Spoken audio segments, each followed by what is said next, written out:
What is your mineral program like? It's sort of a loaded question for those who have been keeping score, so to speak. In general, I'd say this, that the Free Choice is sort of like the flagship of the mineral program. We've been using Free Choice Enterprises. Greg has for years and years and years. And that's a cafeteria style mineral where the cattle can choose one of 16 different minerals to eat. And the theory is, they know what they need, and so they're going to consume the minerals accordingly. And part of that mineral gets defecated onto the ground and then helps remineralize the soil. And so their consumption will decrease over time of all the minerals until ultimately you've got only a select few that the land's deficient in, and the rest of it they're getting from the grasses. That's the theory, so to speak. Whether or not it works that effectively is still sort of up for debate, and that's like the reason why we've been monkeying around with the mineral program this year to limited success, I should say. We've been trying to get more marine minerals in them, more in the form of higher quality salts, and to see if that was gonna help us with our pink eye problem, which it definitely did not.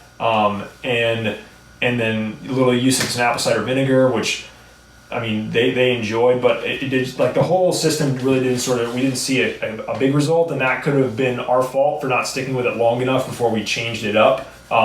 It also could have been the timing that we changed it up right before calving could have been an issue. So there's a lot of variables. There's too many variables to really isolate it. It's like I said, it's going to be a multi-year trial if you really wanted to zero in on what the heck's going on.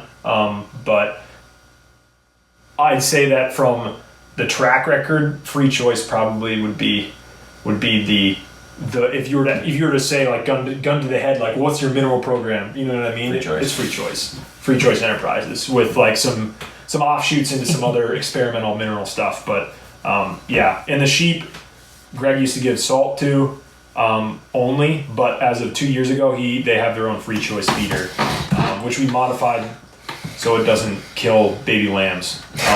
But that's a whole other story. And there's a video on Greg's YouTube channel about us doing that. Yeah, so go check it out. Greg Judy Regenerative Rancher. I don't know what the name of it. I probably just look up sheep mineral feeder or something like that. Come up. Yep. Another question about mineral.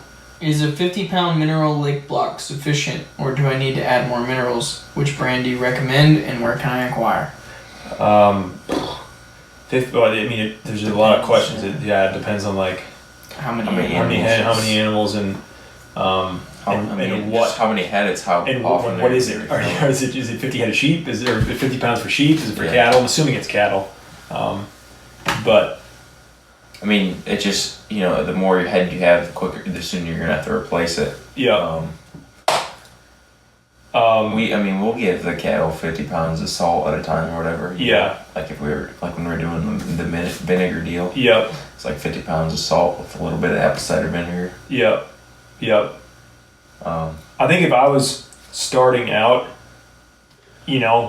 and didn't have a ton of capital, because Free Choice is incredibly expensive. Yeah. I would just concentrate on a good quality salt and a good quality pre-mixed mineral. Yeah. And make sure that I give them a high mag mineral in the spring, and that's and maybe some selenium as well, around calving. But other than that, that's what I would focus on, because Free Choice is all well and good, but it is very expensive, and especially on a smaller scale, it's not, I don't think, economically worth it, especially since a lot of the mineral is if you just are consistent with it, your animals will get used to it. And so if you stick with whatever it is, as long as it's a reputable company or reputable mineral brand. Yeah.